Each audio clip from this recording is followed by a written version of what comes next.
Hi, my name is Donnie Redford, and I work on a community treatment team for the Community Service Board, CSB, in Chesterfield County, Virginia, helping individuals with mental health challenges.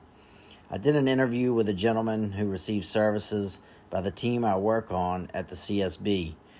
His name is Alphonzo Kelly. He mostly goes by Alphonse or Fonz. He is an individual that suffers with a mental illness, bipolar disorder. As you will hear, he talks about how he has lived with and coped with this disorder through his life. Tell me a little bit about your upbringing with your parents, and if you got any siblings. My upbringing with my parents, I had a wonderful mother. She worked for C&P Telephone. And I had a wonderful father. At the time, he was a foreman for, it used to be Allied Chemical. You know at Exit 58, where those car dealerships is? There's a different name here, but he was a foreman at Allied Chemical, right? And the reason I was so blessed starting from those days is they had jobs. So at age 13, when I had my first reaction trigger that sent me into mental health bipolar 1, they had jobs that I was able to go to Tucker's. And during that time, because of the jobs they had, he was an Allied Chemical foreman, and my mother was a C&P telephone operator. They had good insurance. Mm-hmm. So, and during that particular time with mental health insurance, it's not like it is now, 60-40 and stuff like that, 50-50. During the time when I went during my teens, mental health paid 100%. Mm-hmm. And my daddy and mother had that insurance, so, I was able to get the help I needed. Like the first time I went when I was 13, the bill was $60,000. But it's of course, yeah. I was blessed because, like I said, they had the jobs that I could initially get in there, and get the structure I need to take me to an adult like I am now. Alphonse now tells the story of his first episode of dealing with his mental health at age 13. Yeah. At age 13 is kind of a magical number for me. Mm. The reason I say that, at 13, I was in the Civil Air Patrol. All right, the Civil Air Patrol is an auxiliary of the Air Force. Okay. That's what it says here, right? So, in the heart of July, I went to Civil Air Patrol camp, right? Mm-hmm. And so with my parents and everything.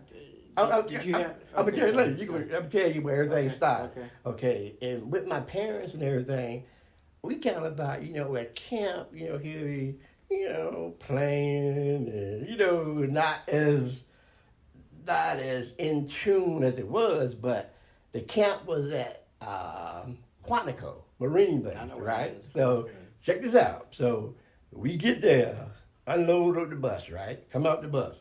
Soldiers, go to the barracks, get your uniforms. All right. Now, this might seem funny. We were 13, 14, and 15 getting all them buses as young teenagers, right? Mm-hmm. But the mentality, you became a man. Let me tell you what we did. We did everything the Marines did. Mm-hmm. We marched in the hot. All right, this is what the sergeant came in. Guess what, fellas?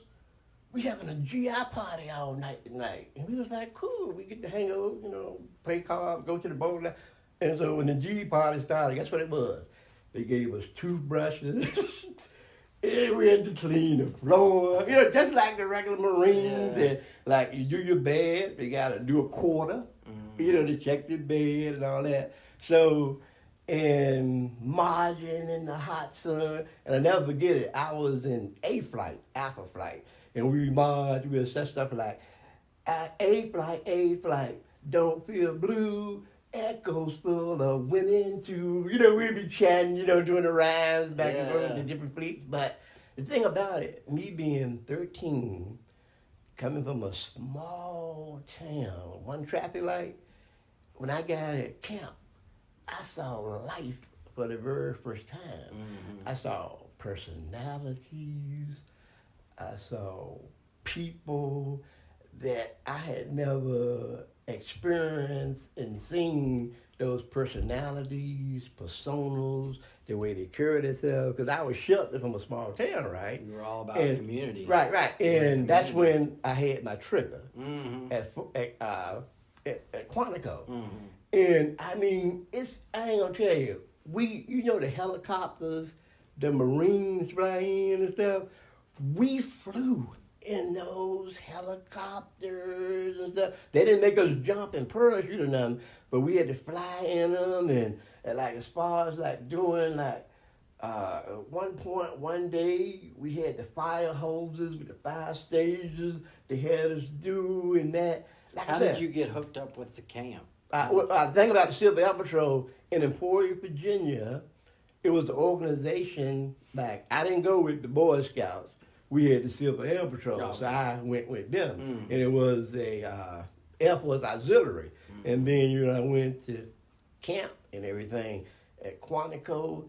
And I had my trigger, because that was my first reenactment to seeing life as it was, right? And my trigger was so bad that when they called my grandparents and my parents to come get me, at that state, guess what I was? What? When they picked me up, I was a catatonic. Catatonic, yeah. I was up. When my grandma used to tell me all about it when I got well and stuff, when they picked me up, I was just froze. Mm-hmm. You know what I'm saying? Mm-hmm. I was just froze. Yeah. A catatonic schizophrenia. I understand. Alphonzo talks in depth about his work history in the food service industry and how he started at age 19 cleaning the dining room of a Wendy's in Emporia, Virginia, to managing the store. He worked as a manager of several other food service restaurants through his 20s and into his 30s. He also worked as an assistant general manager of the Walmart Superstore in Chester, Virginia, and now talks about his faith in God bringing him through rough times.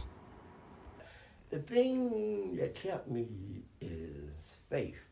Mm-hmm. I learned at a very young age.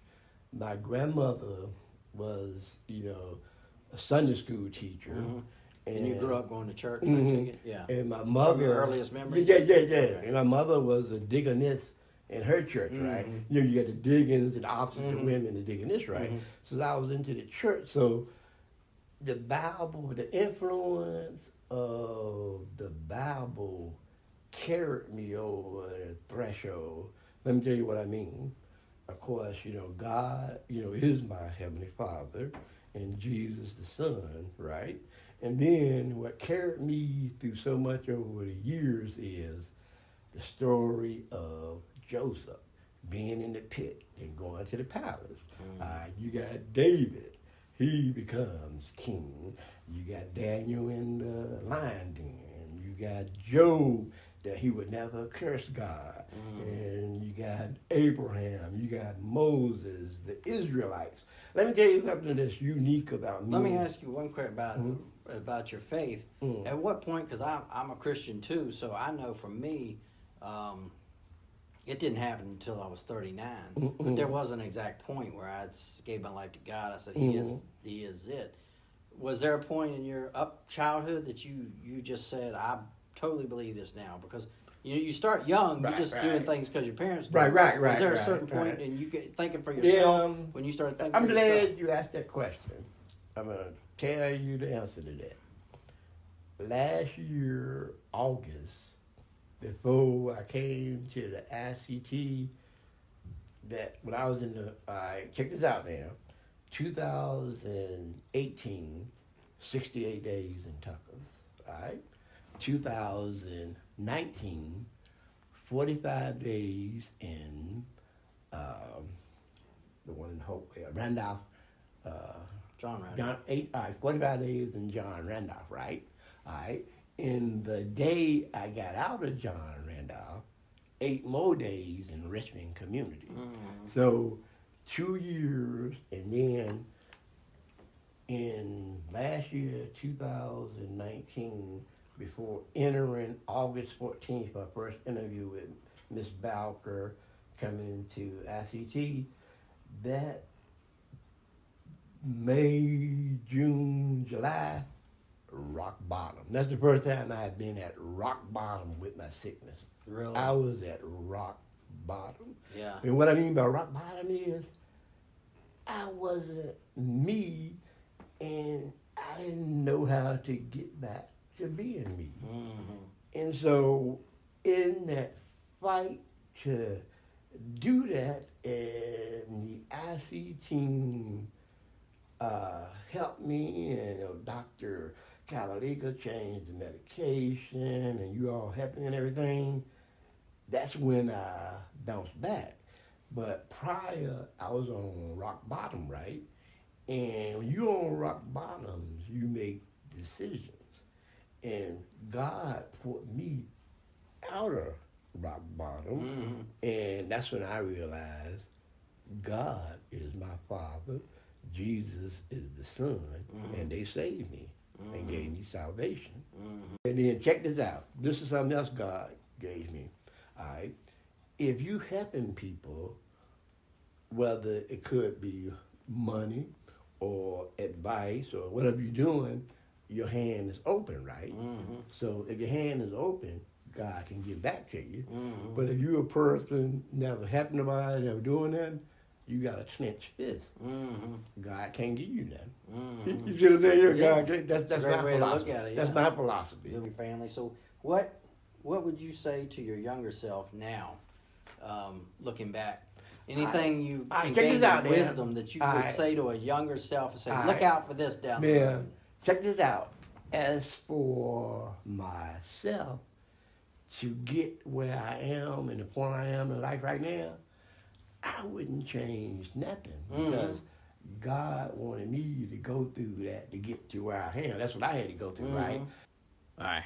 But in me going through that and being a survivor, right, as for me, it has took blinders off, and I can see, in a sense, the forest with the trees in the forest. You know what I'm saying? Some people can't see the forest because of the trees. Yeah. So in other words, the gift given back to me is I can help others. Mm-hmm. That's great. That's great. And see, and a lot of people don't realize, like I said, I help financial people need it, right? If I got it right, but help hasn't got to be financial all the time. Help can be advice, cheering people up, kind words. But I'm saying that I had to go through what I went through to become the man God wanted me to be. Yeah. Just like I said, Joseph pit to the thousand, Daniel in the lion den, and Samson. You know what I'm saying? You had to go through each character. God made them go through to become the individual He wanted to be. All right. And then you, in return, you help others. You know what I'm saying? You help others. Very well. Let's leave it right there. I'm going to shake your hand. That was a good story. That was great. I got to learn. I hope you enjoyed Alphonse's story and may find out that through shining a light on our own stories, we can empower ourselves and break down the stigma of mental illness. Thanks so much for your time.